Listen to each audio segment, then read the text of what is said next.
방법을 4단계형으로 나눠 가지고 실제 저랑 같이 한번 보시도록 하겠습니다.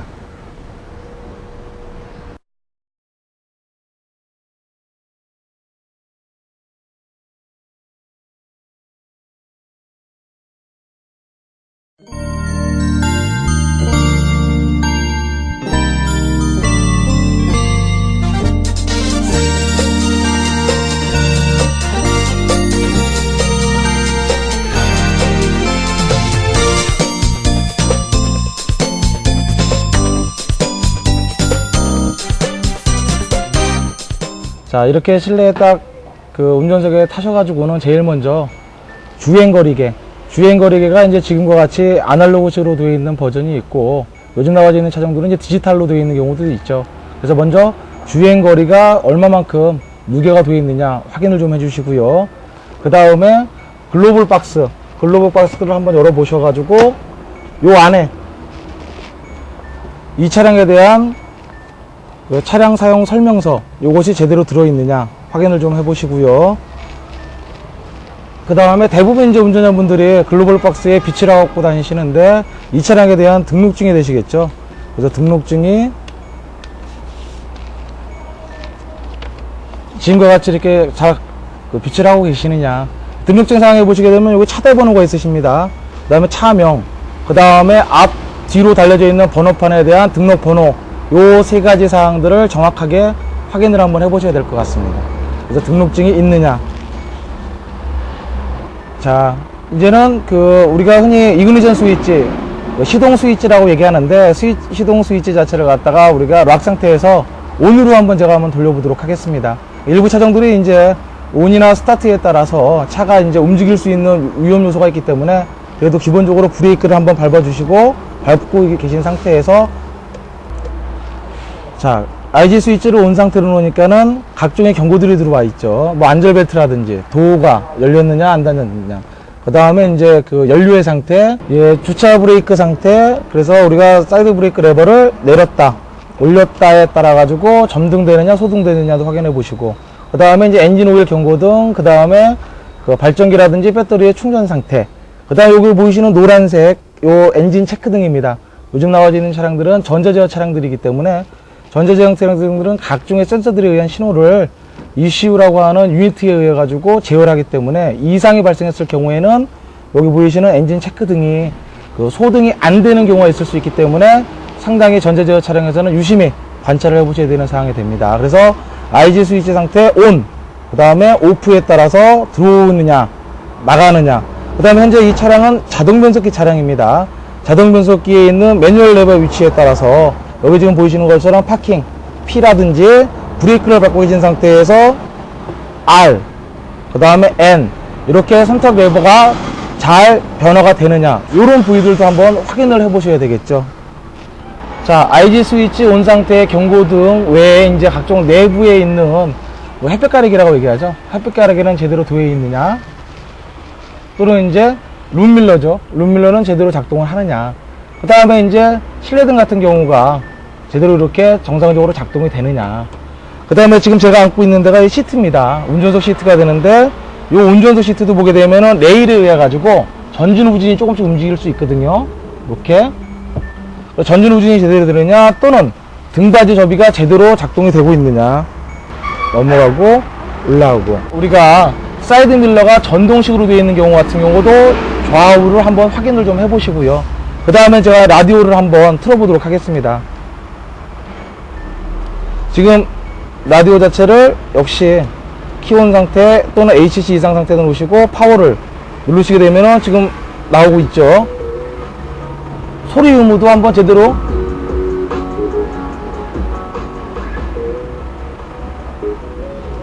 이렇게 정상적으로 작동이 되느냐, 외에 상당히 여러가지 부분이 있지만은 일단은 운전석에 앉았을 때 점검하는 그 일부분들을 이렇게 일단 설명을 드렸습니다.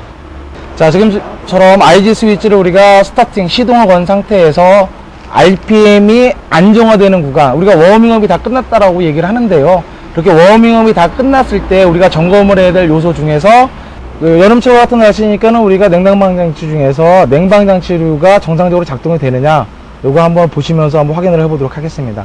먼저 우리가 냉방장치 에어컨 스위치가 있기 때문에 에어컨 스위치를 좀 키시고, 요거 키는 것 자체가 우리가 요게 이제 풍속 얼마만큼 이제 강한 바람이 들어오느냐, 요거를 일단 에어컨 트실 때 가장 먼저 4단 내지 3단, 그래서 바람이 들어오느냐, 에어컨 지금 스위치가 들어왔죠.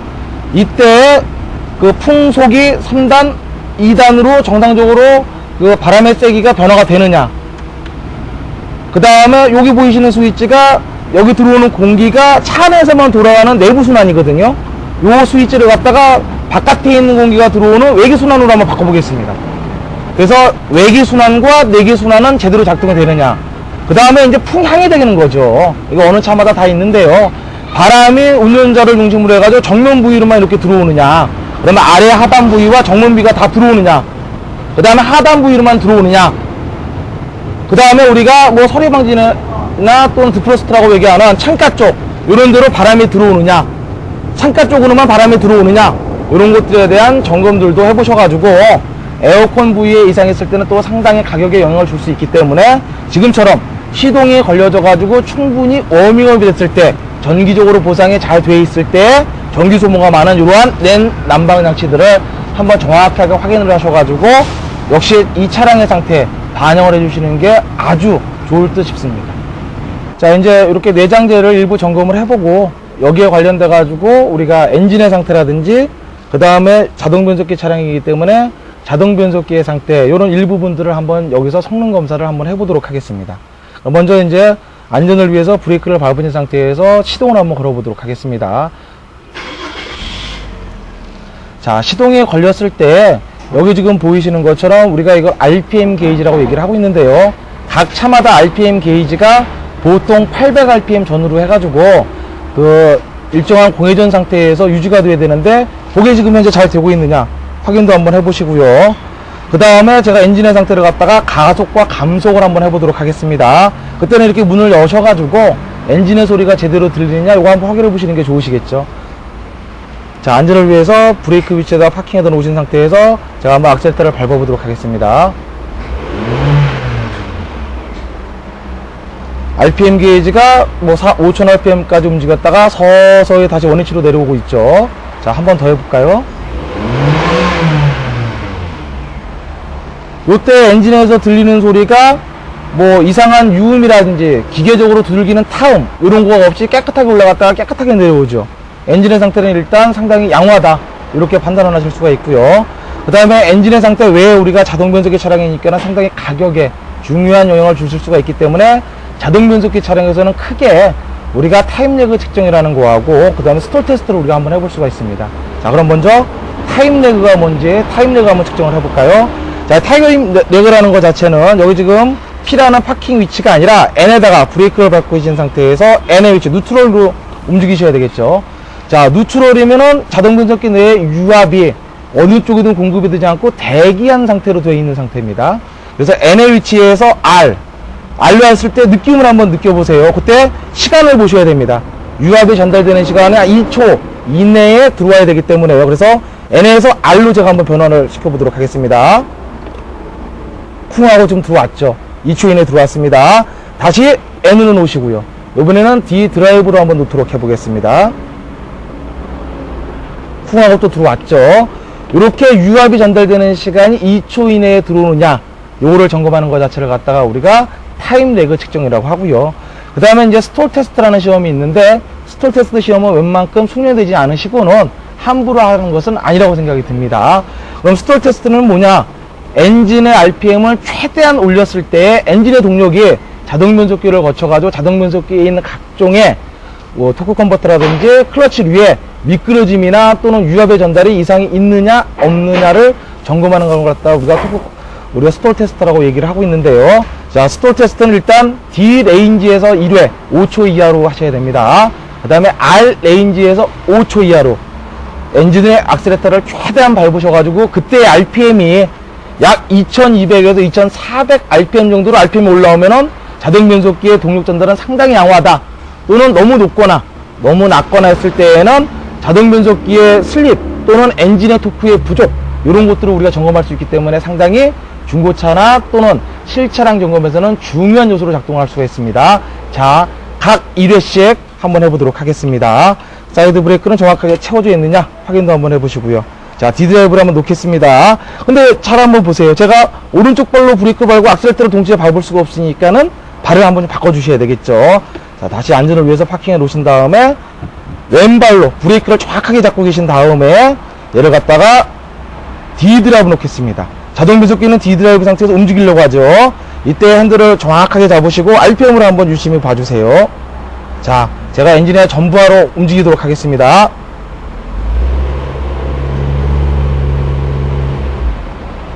지금 현재 이 차량 같은 경우는 2000rpm을 채 못 넘어가고 있습니다.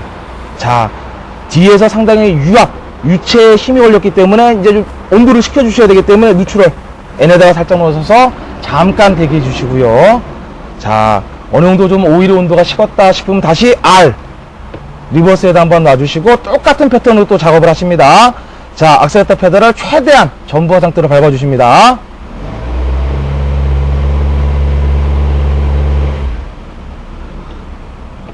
자, D드라이브와 R 레인지일 때 각각의 최대 전부하 상태에서 RPM이 2000rpm 정도까지 올라왔는데 요거는 엔진의 출력이 좀 부족한 상태다. 저희들은 이렇게 판단을 할 수가 있습니다. 요거가 바로 우리가 측정하는 게 스톨 테스트라는 항목입니다. 여기까지.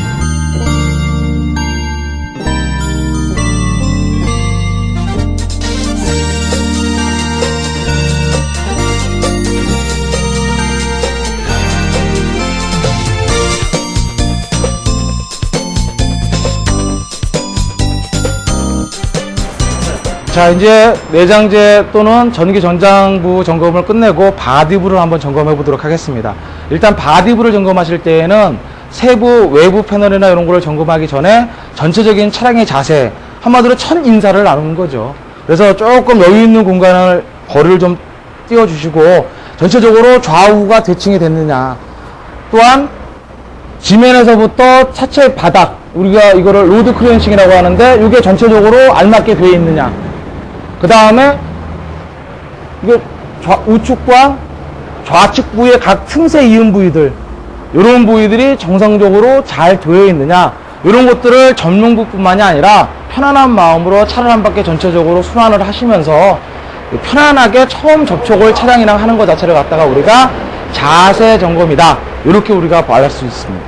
자, 바디로 점검하실 때 좌측 전방에 뒤에 부분이 있으시죠. 우리가 여기를 쿼터 패널 또는 리어 패널이라고 얘기하는데, 리어 패널에 흠집이나 이상 유무 같은 경우 없느냐, 그 다음에 전체적으로 리어 패널을 끝나시고 난 다음에 타이어가 있으시죠. 그래서 타이어 상태로 봤을 때 타이어의 편마모 부위는 심하게 있지는 않으냐, 그 다음에 타이어의 드레드 깊이라고 하는 타이어의 깊이, 요 부위도 우리가 측정을 하실 수가 있고요. 또는 휠캡 이런 부위, 또는 휠 하우스 안, 요 부위에도 우리가 실질적으로는 언더 코팅이라고 하는 소음 방지와 부식 방지를 위한 코팅을 해놨기 때문에 요 부위들도 한번 점검을 해보시고요. 그 다음에 순서대로 가셔야 되니까는 뒤에 있는 리어도어가 되시는 거죠. 그래서 리어도어도 한번 이렇게 열어보시고, 열어보셨을 때 중요한 부위 중에서 여기에 바깥에 있는 패널이 안으로 접히면서 실링처를 이렇게 해놨습니다. 그래서 실링의 상태가 제대로 되어 있느냐, 이런 실링의 상태가 제대로 되어 있느냐, 그 다음에 요 부위 도어 트림부의 각종의 뭐 피스 부위라든지 또는 볼트 부위에 이완 흔적은 없느냐, 그 다음에 리어 필러 부위들, 그 다음에 웨더 스트립 부분들, 이런 부위들의 이상 유무는 없느냐, 이런 부위들을 순서대로 단계적으로 점검을 해가지고, 또한 도어는 제대로 열리고 닫히고가 잘 되느냐, 그 다음에 도어 부위에 있는 도어 유리에 이상 유무는 없느냐, 순서대로 그대로 오시면 되겠습니다. 그래서 도어 유리도 한번 점검을 해보시고, 그 다음에 이제 앞도어로 오셔가지고 앞도어도 역시 같은 패턴으로 계속 진행을 하셔가지고 점검을 해주시면 됩니다. 자, 좌측 전방에 점검이 끝나셨으면은 시계 방향에 입각하셔가지고 정면으로 오셔야 되겠죠. 정면으로 오시게 되면 우리가 이 부위를 후드라고도 얘기하고 본네트라고 얘기하는 부위인데, 요 부위 자체의 흠집 또는 그 찌그러진 상태, 이런 것들도 한번 전체적으로 본네트를 살짝씩 여셔가지고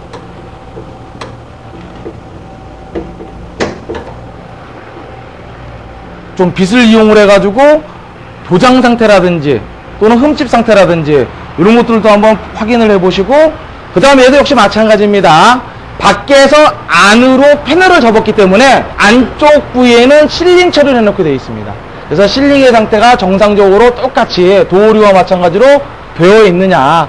그 다음에 여기는 지금 이제 우리가 방열을 위해서 이렇게 패드를 깔아놨지만 이 안에 여기 보이시는 틀처럼 프레임, 뼈대가 들어가 있습니다. 그래서 이게 만약에 크게 사고가 또는 수리한 흔적이 없더라도 살짝씩 충격이 오게 되면은 안에 있는 프레임 부위에 용접 부위가 떨어져 나오게 돼 있거든요. 그래서 확인을 하실 수 있으면은 그 부위들도 확인을 한번 해주시고요. 그 다음에 이 본네트를 여진 상태에서 아까 우리가 측면에서 점검했던 팬더 부위가 있습니다. 그래서 팬더 부위에 연결되고 있는, 고정을 시키고 있는 볼트 부위의 상태들도 한번 확인을 해 보시고요. 그 다음에 전체적으로 우리가 요 앞부분을 갖다가 라디에이터 서포터 부위라고 얘기하거든요. 요 라디에이터 서포터 부위는 인사이드 패널 부위와 아래쪽에 있는 크로스 멤버 부위, 그 다음에 사이드 멤버 부위에 용접으로 되어 있습니다. 그래서 용접한 부위에 따라 가지고 스폿 용접한 자리들이 있기 때문에 그러한 자리 역시도 정확하게 좀 확인을 해 보시고, 앞쪽에 있다 보니까는 전조등 케이스가 있겠죠. 그래서 전조등 케이스 자체에 이음새 부위, 큰 사고가 아니더라도 범퍼를 이렇게 좀 흠집이 있는 것처럼 군데군데 이렇게 충격력이 가볍게 오더라도 이음새 부위가 틀어질 수가 있습니다. 그래서 그런 거 작은 것도 놓치지 마시고 확인을 한번 해주시고, 전조등 케이스가 혹시 깨지지는 않았느냐, 여기 나와져 있는 우리가 고유번호, 시리얼 번호라고 얘기하는데 이런 것들도 좀 한번 확인을 해 보시고요. 그 다음에 범퍼의 상태가 되는 거죠. 범퍼의 상태가 흠집이 난 부위, 이렇게 지금 흠집이 나 있거나 또는 깨져 있거나 그런 부위는 없는지 전체적으로 좌측과 우측을 대칭으로 좀 비교를 해 보시면서 확인을 좀 한번 해봐 주셔야 되고요. 그 다음에 여기서 아주 중요한 게 있는 게 뭐냐, 앞부분에서는 바로 번호판입니다.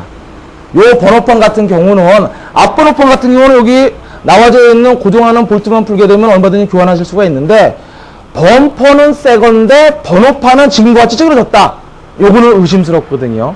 자, 번호판 다음으로 요 밑에 있는 앞 범퍼의 하부 쪽 요 부위에도 손상된 흔적이라든지 또는 깨져 있거나, 요것도 위에서는 잘 안 보이지만은 범퍼 자체의 손상으로 우리가 파악할 수가 있기 때문에 하부도 확인하실 수 있으시면은 한번 확인을 해 보시는 거, 여기까지가 우리가 앞쪽 정면부에서 점검을 할 수 있는 패턴이라고 이렇게 말씀드릴 수가 있겠습니다. 자, 이렇게 전면부가 끝나신 다음에는 역시 좌측 전방처럼 우측에도 전방을 똑같이 좌측과 마찬가지로 해가지고 펜더의 이상 유무 상태, 여기 나와져 있는 전장품에 있는 방향지시 등 램프의 이상 유무 상태, 그 다음에 휠, 타이어 이런 부위들, 휠 하우스 부위 똑같이 점검을 하시고, 사이드 미러 부위, 그 다음에 도어 유리의 이상 유무 상태, 그 다음에 프론트 도어의 이상 유무 상태, 역시 얘도 한 번씩 내부에 장착되어 있는 볼트, 그 다음에 필러류 또는 스폰 용접되어 있는 부위들, 이런 부위들도 똑같이 한번 확인을 해 주시고요. 역시 뒷도어도 마찬가지가 되시는 거고요. 한 번씩 실링, 그 다음에 리어 펜더 부위들, 그 다음에 이렇게 연계되어 있는 이 부위까지도 좌측과 더불어 가지고 똑같이 점검을 하시면서 지나가시면 되겠습니다.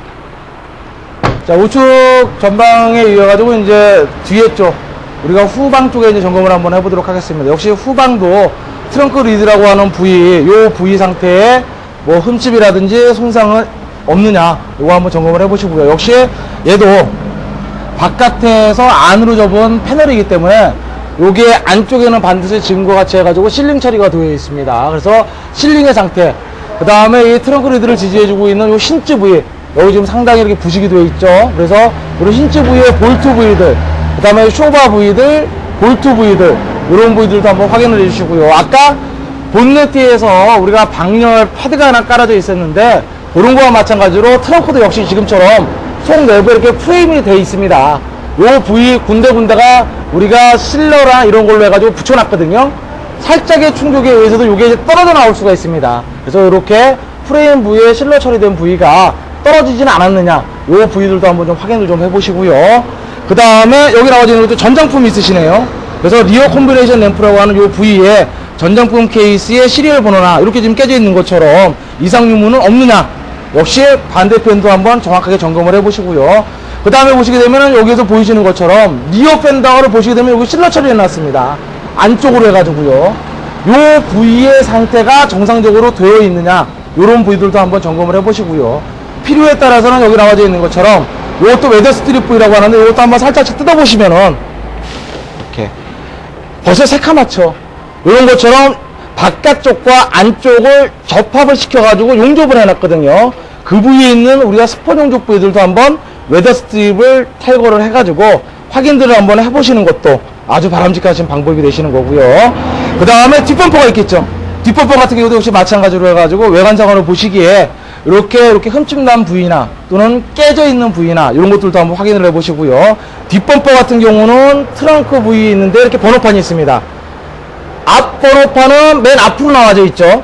그러니까 살짝만 닿아도 손상을 입을 수가 있지만은 뒷번호판은 수동차류나 트렁크나 모든 유의 차량들이 약간 안쪽으로 들어가 있습니다. 약간 안쪽으로 들어가 있는데 번호판이 손상이 되어 있다. 이거 상당히 큰 충격력을 앞번호판보다는 먹은 거죠. 또한 뒷번호판은 법적으로 봉인, 좌측부에 이렇게 봉인이 되어 있어야 되는데 이 봉인 부위가 인위적으로 손상이 되거나 훼손이 되거나 교환을 할 수가 없기 때문에 봉인 상태 유무 이것도 한번 잘 확인을 해 보셔야 되고요. 그 외에 여기는 각종의 이제 크로스트라고 나와져 있는데 이런 거 같은 엠볼륨 이런 거 같은 것도 제대로 달려져 있느냐 이런 것들도 한번 정확하게 좀 확인을 해 보시고요. 자, 외부를 이렇게 보시고 난 다음에는 내부 부위는 이제 트렁크 플로어 부위라고 바닥 부위라고 얘기하는데 이렇게 나와지는 소음 방지를 하고 있는 이런 패드 이런 패드들도 한번 이렇게 살짝 제껴 보셔가지고요. 제껴 보시게 되면 여기 나와져 있는 것처럼 원래는 이 위치는 아닙니다. 얘가 항상 있는 위치들이 있지만 트렁크 내부에서 확인해 보실 수 있는 우리가 응급시에 뭐 타이어가 펑크가 났다거나 그랬을 경우에 교환하기 위해서 차를 약간 떠줘야 되는데 그때 사용하고 있는 요 펜터크래프식 자키와 자키를 돌릴 수 있는 요 손잡이 반드시 일체로 되어 있어야지 자키 세트는 다 있다라고 우리가 파악을 하실 수가 있으시는 거고요.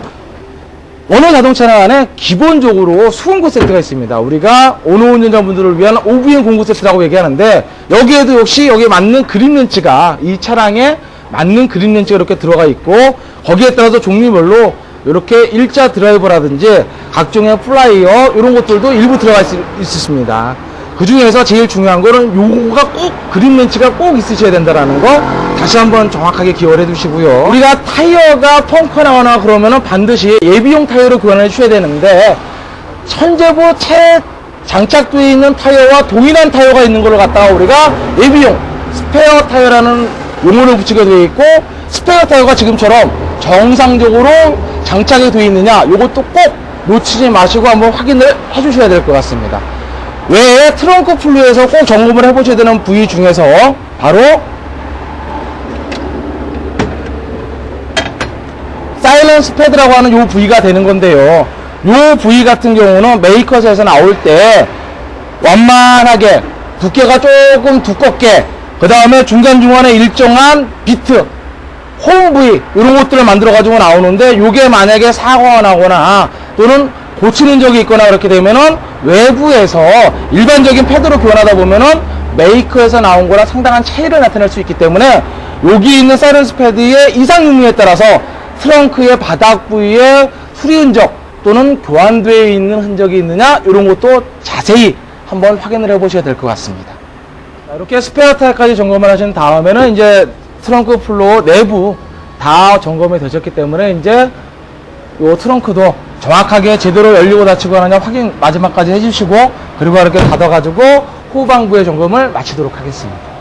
자, 이렇게 나와져 있는 요 부위들 스포 종족 부위가 되는 거겠죠.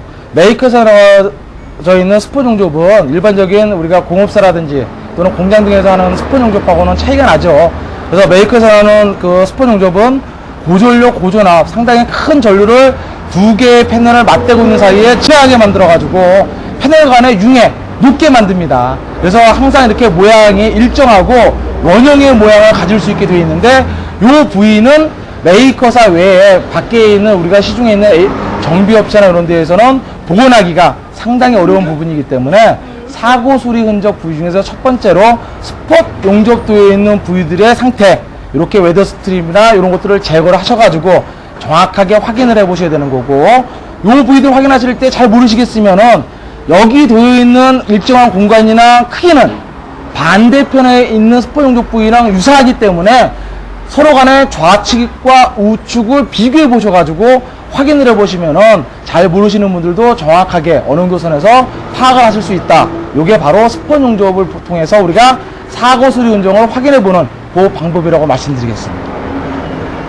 자, 사고 수리 흔적을 우리가 식별하는 방법 중에서 우리가 바깥에 있는 패널은 안쪽으로 접으면서 요 안에 이물질이라든지 수분 이런 것들이 속 내부로 들어가지 못하게, 그래서 속 내부가 부식되거나 또는 이렇게 진동에 의해서 떨림, 소음 이런 것들을 방지하기 위해서 이렇게 실링 처리를 해놨습니다. 요 실링 처리 같은 경우는 메이커사에서 로봇이 일괄적으로 하고 있기 때문에 거의 폭 형태 거의 유사하게 나가고 있죠. 유사하게 나가면서 요 자체가 자세히 보시게 되면은 가로 방향의 모양으로 실링이 들어가고 있다는 것을 우리가 확인하실 수가 있거든요. 그래서 자동차 같은 경우에는 예를 들어서 도어류, 그 다음에 본넷, 트렁크, 그 다음에 프론트 펜더 이런 부위들 같은 경우는 이렇게 안쪽으로 실링 처리가 되어 있는 경우를 확인하실 수가 있고, 밖에서 우리가 교환을 하거나 그랬을 경우에는 실링 처리가 안 되어 있다는 거, 요거 하나 체크를 해 두셔야 되고요. 그렇다고 해서 실링 처리가 다 되어 있다고 다 된 건 아닙니다. 중고 부품, 정상적인 메이커 부품을 갖다 끼울 수도 있겠죠. 그래서 실링은 한 요소고 여러 가지를 종합적으로 비교를 해 보셔야 되는 거가 바로 사고 수리 흔적 이력 중에서 우리가 실링 처리 상태 요 부분이라고 말씀드릴 수 있겠습니다. 자, 그 다음에 우리가 사고 수리 흔적이나 교환된 이런 사항들을 파악하는 부분에서 도장의 상태를 우리가 확인해 줄 수가 있는데요. 메이커사에서 도장을 칠하는 것은 우리가 전착 도장, 프라이머 서페이스 같은 전착 도장과 그 다음에 그 위에 전기 도금하는 방식으로 우리가 도금을 입히는 정존 도장을 해가지고 칠해져 갖고 나오기 때문에 보통 도장의 이 광택, 빛이 반사되는 정도라든지 또는 도장의 이 면, 이런 면들이 아주 견고하게 견착이 되어 있기 때문에 보통 6년에서 7년 이상은 이 도장의 색상이 변한다거나 또는 이 크랙 쪼개져 나가는 이런 현상들이 일체 거의 요즘 안 나오고 있거든요. 그래서 그런 부위들이 만약에 그 바깥에서 사고가 나거나 교환을 하거나 그러면은 거의 도장 부위에서 우리가 그 수리된 보수 도장대에 있는 흔적들을 우리가 찾아낼 수 있습니다. 그런 범위 중에서 먼저 장갑을 끼면은 잘 느낌을 모르실 수 있기 때문에 만져보시는 거. 팬더 부위가 의심스럽다. 그럼 팬더 부위를 한번에 촉감을 느끼시는 거죠. 만져보시고 그 다음에 예를 들어서 본네트 부위면은 본네트 부위의 느낌, 요거를 상호간에 비교를 해보시는 거를 갖다가 우리가 이질감, 서로 간의 감촉이 틀리느냐, 그 다음에 색상도 우리가 볼 수가 있습니다. 이렇게 빛이 비춰주는 동안 제가 이렇게 편진등을 사용을 해가지고 빛을 이렇게 비춰봤을 때 그 팬더 부위의 도장이 빛이 발하는 광택 정도, 그 다음에 범퍼면 범퍼, 역시 본네트면 본네트와 비교를 해봐가지고 색상 또는 빛이 발산하는 광택의 정도가 차이가 나느냐, 요거를 갖다가 우리가 이원화 현상이라도 부를 수 있죠. 그 외에 우리가 보수 조형을 칠했을 때에는요, 우리가 희석제인 신나류나 이런 거에 또는 우리가 스프레이 건의 거리, 그 다음에 분사할 때 압력 요런 차이들에 의해 가지고 군데군데 이렇게 구멍들이 날 수 있습니다. 이런 것들을 갖다가 우리가 피놀, 그 다음에 도장을 칠하고 난 다음에 귤 껍질과 같이 오돌도돌해지는 경우가 있는데 그런 느낌을 갖다가 우리가 오렌지 필, 그 다음에 도장 같은 경우를 제대로 수평을 잡아서 칠해지지 않게 되면은 칠하고 난 다음에 아래쪽으로 흐를 수가 있겠죠. 그래서 아래쪽을 보시게 되면 이렇게 살짝씩 밑에 묻어나오죠.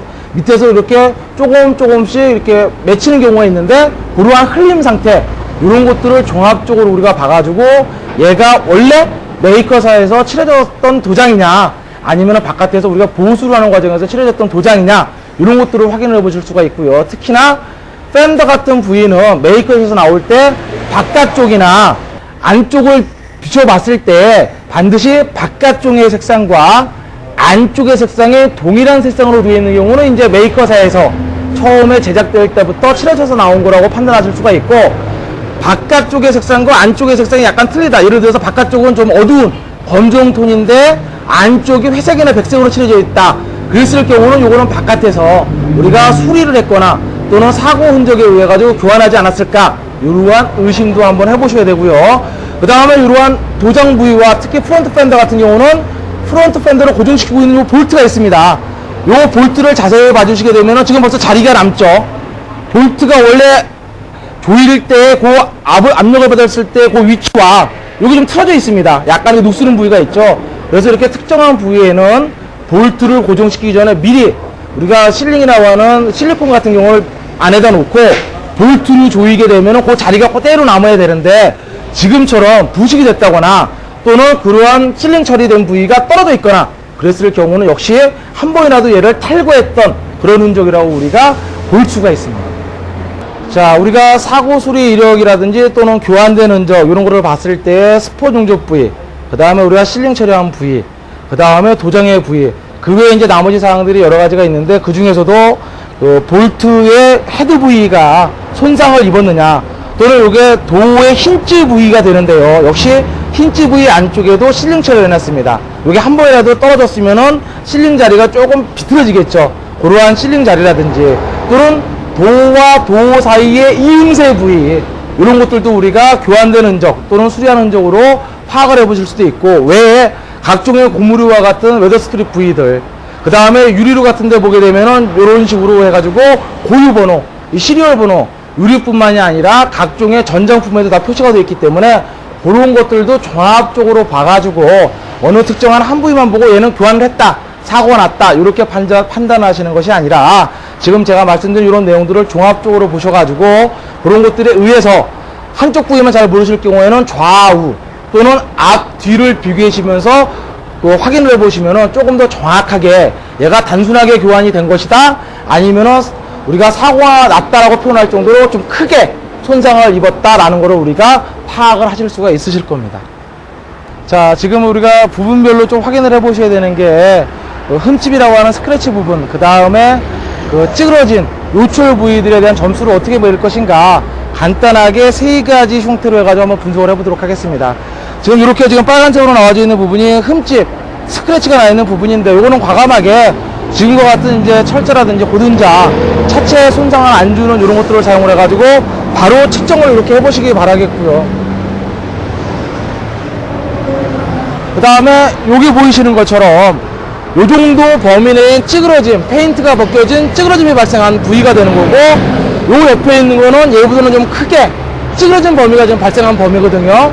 저희 같은 경우에서는 우리가 이렇게 고등자를 사용을 해가지고 가로, 세로, 그 다음에 가로, 세로 이런 거를 측정을 했지만은, 지금 저희가 하고 있는 방법 중에서는 간단한 방법으로 카드 크기, 그 다음에 A4 사이즈, 요거 안으로 가려지느냐 안 가려지느냐, 그거를 통해 가지고 우리가 판금하는 점수, 그 다음에 우리가 부분 도정을 하는 점수, 요거를 산정하게 되어 있습니다.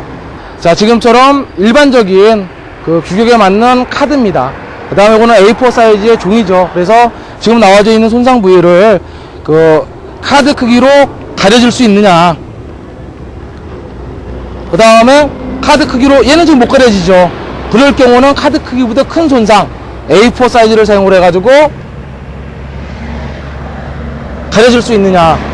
A4 사이즈를 초과하는 경우, 한 판, 우리가 이거를 하나의 패널이라고 보는 전체 구획이냐, 요거는 단순하게 볼트, 널트로 탈거할 수 있는 부위가 되는 거냐, 아니면은 지금 여기 나와져 있는 것처럼 한 구획이 되긴 하지만은 볼트, 너트로 단순하게 탈거하지 못하는 특별 구획으로 적용이 되는 거냐. 이렇게 카드 크기 이하, 카드 크기 내외, 그 다음에 A4 크기 내외, A4 크기 초과가 보통 구획이냐 특별 구획이냐, 이렇게 우리가 판금과 도장의 부분을 분류하도록 하겠습니다.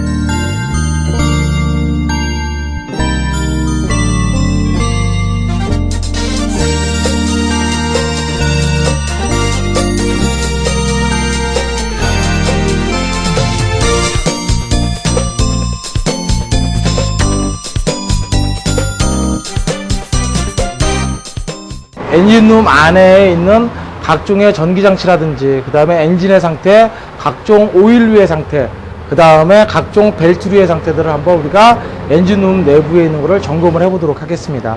여기 지금 나와져 있는 것처럼 먼저 배터리에 우리가 축전지라고도 얘기하고 있는데, 플러스 터미널 부위, 마이너스 터미널 부위의 부식 상태, 그 다음에 이렇게 플러시 창에 있는 경우 같은 경우는 녹색이냐 아니면 무색이냐, 요거에 따라서 충전되는 상태, 이런 것들도 한번 간단히 확인을 좀 해보시고요. 그 다음에 여기 나와져 있는 것처럼 요 엔진 자체의 이제 엔진 오일의 상태, 보통 엔진 오일 같은 경우가 이제 10,000km에서 15,000km마다 차동마다는 약간씩 차이가 있지만은, 이렇게 엔진 오일을 레벨 게이지를 한번 이렇게 뽑으셔가지고 오일의 양이라든지 오일의 색상, 이런 것들도 한번 점검을 한번 해보시고요. 그 그 다음에 유심히 엔진 주위를 보시게 되면은 헤드커버 부위에서 엔진 오일이 누유는 되지 않느냐, 또는 배기 머플러 쪽이라든지 아래 하단 쪽에서 오일류가 혹시 흐르지는 않느냐, 이런 것들도 한번 좀 확인들을 좀 해봐 주셔야 되고요. 그 다음에 여기 나와져 있는 각종의 우리가 전기를 만들어낸다거나 또는 냉각수 순환을 하기 위해서 자동차 엔진에 그 냉각 장치를 사용되고 있는 팬벨트 부위, 그 다음에 우리가 파워 스트링이라고 하는 파워 핸들이라는 의미를 가지고 있겠죠. 그런 파워 핸들 벨트라든지, 그 다음에 에어컨에 관련되어 있는 벨트, 요 세 개를 갖다가 우리가 흔히들 겉벨트라고 얘기하는데, 그러한 겉벨트들이 제대로 장착이 되어 있느냐, 장력은 제대로 맞느냐, 이런 것들도 한번 간단히 좀 점검을 해 보시고요.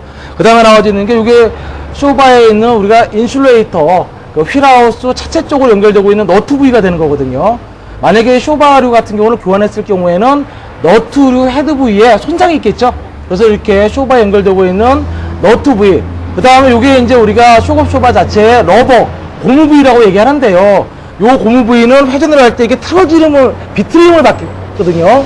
그래서 이게 오래 사용하다 보면은 요 고무 러버 부위 있는 데가 크랙, 찢어지거나 깨지는 수가 있습니다. 그래서 그런 상태들도 한번 좀 확인을 해 보시고요.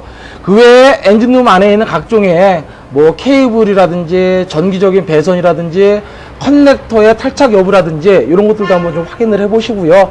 그 다음에 저기 앞에 보이는 것처럼 브레이크 장치 위에 오일의 양은 정상이냐, 오일의 색상은 원래 무색에 거의 가깝거든요. 지금처럼 이렇게 심각하게 이렇게 시커멓게 오염이 됐을 경우는 상당히 그 브레이크 오일 같은 류가 상당히 큰 부하, 힘을 많이 받는다거든요. 그래서 그런 류의 색상, 이런 것들도 한번 좀 점검을 해 보시고요. 그 다음에 한번 유심히 봐주셔야 되는 게, 우리가 실내에서 자동차 등록증에 차대 번호가 있었죠. 그러한 차대 번호가 차종의 위치에 따라서 약간씩 좀 차이가 있는데, 요 차 같은 경우는 이게 대시보드, 대시 패널이라고 하는 부위에, 요 부위에 등록증에 있는 사항 그대로 차대 번호가 지금처럼 놓여져 있습니다. 그래서 요 차대 번호라고 하는 것은 이 차를 증명을 하는 하나의 자료이기 때문에 등록증의 상황과 그 다음에 실제 차량에 각인되어 있는 차대 번호 한번 정확하게 비교를 한번 해보셔야 되겠죠. 지금과 같은 이러한 상태, 이런 것들을 점검을 해보시는 것들이 우리가 일상적으로도 차량을 관리할 때 필요한 부분이기 때문에 이게 엔진 부위에서 일반적인 점검이라고 할 수가 있겠습니다.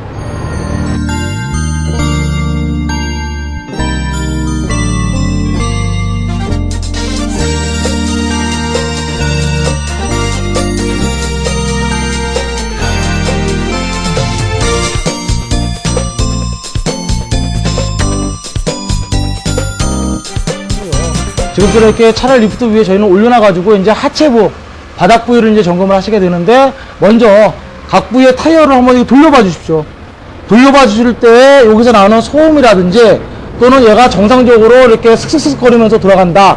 그랬을 경우에는 요 디스크 가운데 있는 허브 베어링 상태에 문제점이 있을 수도 있기 때문에 타이어를 한번 돌려보시고, 그 다음에 여기 보이시는 것처럼 그 브레이크 장치 위에 있는데 오일은 새지 않느냐. 그 다음에 요게 이제 변속기에서부터 타이어까지 동력을 전달해주는 CV 등속 조인트라고 하는 부분인데, 요 안에는 구리스가 밀봉되어 있습니다. 그래서 구리스가 회전 중에 도망가지 못하게 막아주는 요 부츠라고 얘기하는 요 부위가 혹시 터지진 않았느냐, 그로 인해서 내부의 구리스는 나와져 있진 않느냐. 그래서 이렇게 등속 조인트를 한번 점검을 해 보시고요. 그 다음에 이게 전체적으로 차 바닥에서 차륜, 바퀴를 지지해주는 로암이라고 하는 부위인데, 로암 부위에 보면 요 끝단에 로암 볼이라고 하는 엔드볼 부위가 있습니다. 거기도 역시 그 고무로 되어 있는 부트 부위가 있기 때문에 부트 부위가 혹시 터지지는 않았느냐, 그런 부위들도 한번 점검을 해봐 주시고요. 자, 이렇게 타이어가 장착되어 있는 휠하우스 내부에 우리가 진동이나 소음 또는 부식을 방지하기 위해서 이렇게 언더코팅과 같은 코팅을 해놓고 있습니다. 이게 지금 상당히 어색하시죠? 이게 일정한 모양으로 파도가 치듯이 흐르면서 이렇게 언더코팅이 돼야 되는데, 그 상태를 통해 가지고 이 차량에 수리를 했느냐 또는 교환이 되어 있느냐, 이런 것들을 갖다가 우리가 언더코팅 부위를 통해서 하우스 안, 그 다음에 차체 바닥, 이런 데 언더코팅을 통해서 우리가 확인을 해 보실 수도 있고요. 그 다음에 여기 지금 나와져 있는 것처럼 이렇게 타이어가 나와져 있는데요. 타이어에 보시게 되면 이렇게 삼각형 마크가 있는 부위들이 있습니다. 이렇게 삼각형 마크가 있는 부위를 갖다가 똑바로 오시고 보시게 되면은 마크점에 있는 중심에서 이렇게 홈들이 나와져 있는데요. 그 홈들 있는 데에서 타이어의 트레드 깊이라고 하는 요 두께를 측정을 하시게 되는데요. 그 두께를 측정할 수 있는 게이지가 바로 타이어 딥 게이지라는 겁니다. 요것들을 그 부위에 한쪽에다만 측정을 하시는 것이 아니라 바깥쪽, 중앙, 안쪽, 그 다음에 요 요소를 측정했으면은 뭐 사방으로 뭐 한 90도면 90도 각도마다 이렇게 여러 요소를 측정하셔가지고 가장 낮은 점, 요거를 기준점으로 잡으시는데요. 이렇게 측정을 했을 때 여기 나와져 있는 깊이가 이렇게 파란색, 노란색, 빨간색으로 나와 있습니다. 파란색 안에 첫 번째 눈금이 들어가 있기 때문에 얘는 아직은 양호한 상태의 타이어라고 보실 수가 있고요.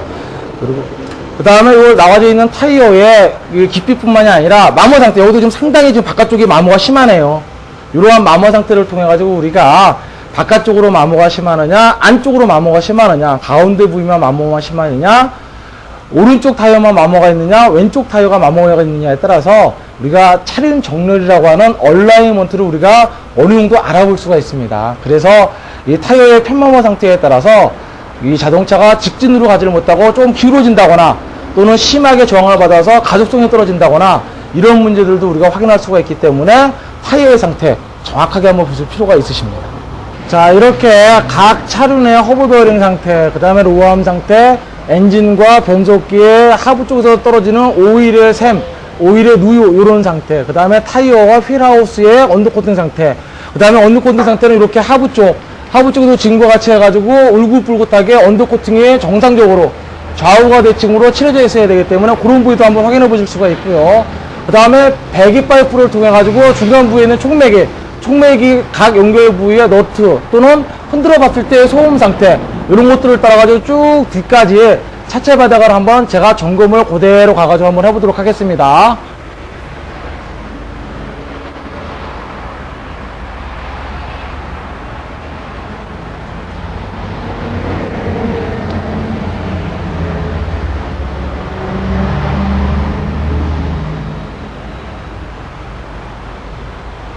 자, 이렇게 앞에서부터 쭉 언더코팅 상태라든지 그 다음에 사이드 멤버 부위라든지 이런 부위들을 따라 가지고 쭉 배기 파이프를 따라 가지고 제가 따라왔습니다. 뒷부분에서 보니까 이제 트렁크 부위가 있네요. 그래서 트렁크 부위의 손상 유무라든지 그 다음에 우리가 중간 머플러 또는 우리가 서브 머플러, 그 다음에 이 뒤에 있는 메인 머플러 상태 지금 상당히 부식이 심한 것 같은데요. 이렇게 부식은 밖에서 안으로 진행되는 것이 아니라 안에서 바깥으로 속에서 배출되고 있는 그 H2O 같은 물, 그 다음에 이러한 산화작용에 의해서 발생하는 이물질들에 의해서 안으로 바깥으로 부식이 생기는 거기 때문에 밖에 부식이 살짝 있다고 그걸 안심하시는 게 아닙니다. 이미 속은 많은 부식이 이루어졌습니다. 그래서 이렇게 머플러 흔들어도 좀 보시고요. 그 다음에 중요한 게 뒤쪽에서는 뒤 차륜을 지지해주는 차축 부위들, 이게 이제 크로스 멤버 부위가 되는 거고요. 그 다음에 여기 나와져 있는 토션바 부위들 같은 경우, 이런 부위들은 웬만하면은 볼트나 너트 부위를 풀면은 안 되거든요. 그래서 이런 부위들의 볼트나 너트 부위의 이완 상태, 그럼 상당히 이 차량이 얼라이먼트나 차륜 연결에서 문제가 있었다, 이렇게 보실 수가 있기 때문에 각 토션바라든지 각종 차륜을 지지해주는 부위 쪽에 있는 볼트나 너트의 이완 상태, 이런 부위들까지도 깨끗하게 좀 보셔가지고 자세하게 이 차량이 우리가 차를 구매하시고 난 이후에 차가 똑바로 못 가면 문제가 되기 때문에 한번 정확하게 확인을 해 보셔가지고 마지막에 있는 머플러까지 점검을 통해 가지고 우리가 차체 바닥 부위를 점검을 다 맞춰보도록 한번 하겠습니다. 지금까지 저희가 4단계에 걸쳐가지고 실차량 점검하는 방법에 대해서 배워왔습니다. 지금 4단계에 대해서 실제 그 실차량 점검하는 방법에 의해서 여러분들도 같이 다 하신다고 그러면은 교육에 많은 도움이 될 겁니다. 감사합니다.